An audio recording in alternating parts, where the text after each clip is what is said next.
아마도 이제 이 주제를 맞닥뜨리고 있는 주인공 입장에선 당연히 지금 꽉 막혀 있는 상태를 풀어야 되는 그런 어떤 의무감도 동시에 느끼고 있지 않을까 싶습니다. 바로 어떤 주제이기에 만나보시죠. 세 번째 주제. 지지율이 급락되었다. 지지율이 너무 많이 떨어졌죠. 오늘 나온 지지율을 좀 토대로 한번 만나보도록 하겠습니다. 금요일에 이미 20%대 지지율을 만나봤는데 오늘 나온 월요일 발표가 있었습니다. KSOI와 바로 리얼미터 여론조사 결과인데 잠깐 만나볼까요? 결과를 보면 일단 리얼미터는 일자별로 좀 보겠습니다. 화수목금으로 만나볼 수 있는데 이게 이제 주 평균치는 아니고 금요일 수치를 저희가 주목을 해봐야 됩니다. 왜냐하면 문자 파동이 화요일에 있었으니까 수목금 그 기간에 얼마나 지지율이 빠졌는지를 보면 28.7%까지 긍정평가가 빠지고 부정은 더 오히려 올라가는 에스컬레이션을 하는 그런 결과를 볼 수 있고요. 다음 장 만나볼까요? 이건 이제 한국갤럽이죠. 한국갤럽은 28일까지 했던 28, 62 이제 이런 결과치를 보고, 그러니까 갤럽이 먼저 나오긴 했는데 갤럽만 그랬던 것이 아니라 다른 여론조사들에서도 20%대를 만나볼 수 있는 상황입니다.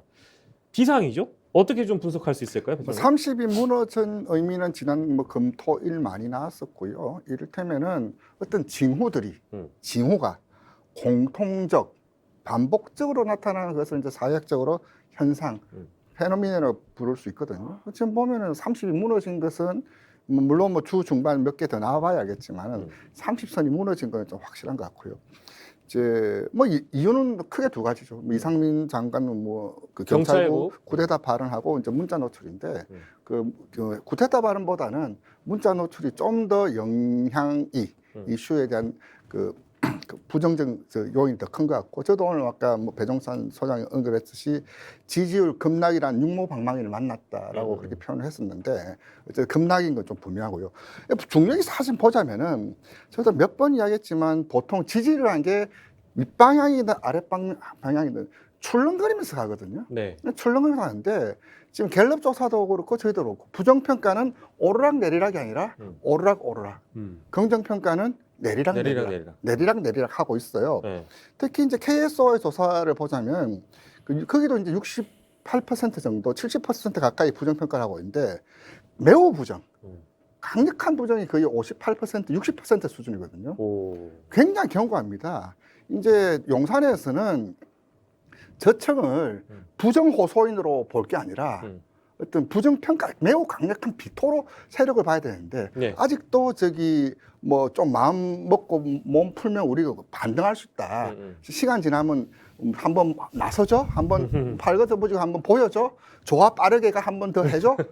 조합 빠르게 지금 내려가고 있어요. 지금 이게 대통령제 하에서 대통령 국정평가가 가지는 의미는 단순한 인기 투표나 그 사람에 대한 인상 비평이 아니에요.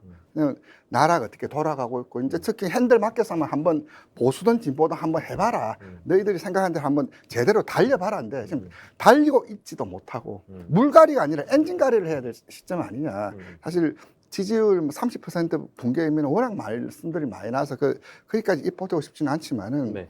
이게 문제는 지금 반등 모멘텀, 반등 계기가 보이지 않는다는 건데, 글쎄요, 윤 대통령 오늘부터 휴가 가셔서 그렇죠. 이제 구상을 어떻게 하고 어떻게 그 휴가 전과 후가 어떻게 바뀌고 또 국민들은 관심이 비상하고 뭔가를 듣고 싶어 할 텐데 네네. 그에 대해서 또 어떤 답을 내놓으실지 어쨌든 이번 그 다음 주에 어떤 메시지와 내용에 따라서 이 지지율 방향성이 사실 뭐 고착 내지는 점진 하락이냐 아니면 그나마 이 수준에서 행보하면서 반등을 노릴 것이냐 결절점에 와 있는 시기다, 순간이다, 그렇게 좀 말씀드릴 수 있겠습니다. 지금 말씀드린 대로 이제 반등을 기대할 어떤 국면을 전환할 이벤트가 없다라고 이제 말씀을 주셨는데, 그래도 이제 휴가 기간에 차 교수님 묘수를 찾아야 되지 않을까요? 뭐 이제 거론되고 있는 것들이 뭐 대통령실 인적 쇄신을 단행하거나 아니면 8.15 관련된 특사 명단에서 어떤 국민적 통합을 기대하거나 뭐 이제 이런 것들인데, 그런 것 말고 혹시 뭐 묘수가 있을까요, 차 교수님? 조언을 좀 해주세요. 네. 결국 그러니까 국민들이, 그러니까 이 언론들이 주장하니까 생각하고 예측하는 그런 빤한 대책이 아니라 진짜 대통령이 그러니까 인식과 태도가 완전히 바뀌었다는 부분을 보여줘야 되죠. 앞서도 제가 이야기했던 부분이 이준석 당대표를 포용하는 부분인데요. 네네. 그건 뭐 현실적으로 상당히 그러니까 쉽지 않다고들 이야기를 합니다만 네네. 사실은 그러니까 지난 대선 과정에서 사실 이준석 당대표가 두 번이나 가출했을 때 당시 후보였던 윤석열 대통령 마음이 어떻겠습니까? 바로 손절하고 싶지 않았겠습니까? 근데 왜 안고 갔죠? 결국 대통령 선거에서 이기기 위해서 목적이 있었습니까? 목적이 있어서 그렇잖아요. 그렇다고 한다면 현재 지금 그러면 이준석이라는 그러니까 당내 그러니까 젊은 세력들을 쳐내고 난 뒤에 그러면 지지율 반등할 수 있을까요? 저는 오히려 더 빠질 가능성이 더 크다고 생각이 더 듭니다. 빠진다요? 그렇다고 한다면 고값지만 껴안아야죠.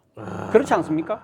그런 식으로 그러니까 지금 발상을 전환해야 된다는 것이죠. 그러니까 내가 집권했으니까 이제는 내가 지난 대선 과정에서 상당히 껄끄럽게 걸었던 저런 세력들은 나는 이제 쳐내야 되겠다고 생각을 하는 순간 예. 이게 다 무너진 것이거든요. 예. 그렇다고 한다면 지금 많은 국민들이 봤을 때는 같은 편도 포용 못 하는데 예. 어떻게 통합과 협치를 할 수 있느냐는 의구심을 갖고 있다는 것이죠. 그걸 불식시키기 위해서라도 네. 같은 편부터 어떤 식으로 껴안고 이 상황을 돌파해내는 모습 여기서 저는 반전의 그러니까 모멘텀을 만들어 나가야 된다. 그런 생각이 듭니다. 네, 언론이 예상하는 게 뻔하긴 합니다만 저는 뻔한 것도 해야 된다고 생각하고요. 예를 들면 이제 인적 쇄신 부분, 대통령 그러니까 참모들 문제 누누이 거론되었기 때문에 대통령실 인적 쇄신 해야 되고 뭐 8.15 특사도 뭐 조사 모든 방법을 다 동원해야 되는데 차 교수님 말씀 들었고 배 소장님께서는 어떤 제안을 좀 주시겠어요? 저는 뭐 꼭 오늘 방송뿐만 아니라 많은 방송에서 대부분의 방송에서 우리 차 교수님 말씀에 저는 크게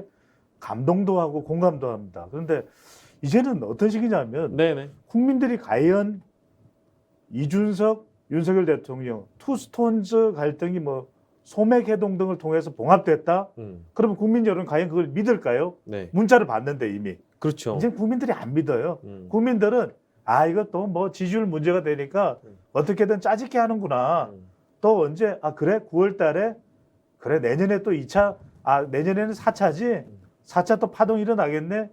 이제는 불안해서 보지도 못해요. 그러니까 KSOI 오늘 조사도 그렇습니다만 국민 10명 중에 6명이 이준석 사태에 윤 대통령이 개입할 가능성이 크다라고 다 이제 거의 절반 이상 이렇게 보고 있는 상황이니까. 참 이제 국민들이 특히 중도층이 MZ세대 여성 중도층이 이제는 봉합된다 하더라도 아 이거 연기구나. 지지율 때문에 급했네. 이미 신뢰가 급해서 무너졌다. 불이 났어 이러는 거예요. 그러니까 무슨 이야기냐. 지금 대통령은 수많은 방송에서 지금 얼마나 많은 방송에서 바꿔라, 인식 전환해라, 스타일 전환해라 지금 안 바뀌잖아요. 네네. 이른바 네 글자입니다. 요즘 뭐 사자성어 완전히 대세 시대인데 네. 우이독경 아무래도 안 움직여요. 손은 움직여요.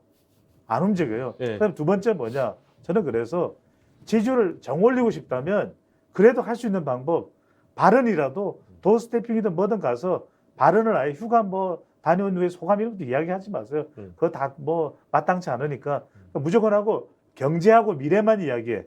경제야 미래야 경미야 네. 그것만 이야기하고 대통령실 90% 다 물갈이 하세요. 그거라도 해. 그게 대통령이 할 수 있는 거예요. 그 부처실장 내보내. 대변인 내보내. 네. 그리고 6명 지금 검사 출신이 있거든요. 내보내. 윤재선 내보내. 그리고 다 내보내요? 누가 일합니까 그러면? 아니 그래더라도 뭐 남은 사람이라도 일단 네, 임시 네. 가동한 다음에 네. 기용을 준비하고 있다가 기용하면 되죠. 네. 그렇게라도 하면 올라갈 텐데 저는 이 세 가지도 네. 안 할 것 같아요. 안 할 것 같다. 네. 그러면 이렇게 여쭤볼까요? 그 배수석께서도 아까 이제 차 교수님은 지금보다 더 떨어질 가능성이 있다 이런 말씀 주셨는데 배수석께서 동의하십니까? 어떻습니까? 그런 개연성이 있습니다. 뭐냐면은 갤럽 같은 경우는 지난주 전주 대비해서 낙폭이 4%포인트였거든요. 네네. 4%포인트라는 게 그 아까 오늘 무슨 사자성어를 말씀하셨는데 척단 촌장이라는 말이 있습니다. 왜냐하면 길이와 무게도 상황에 따라서 달라진다는 거죠.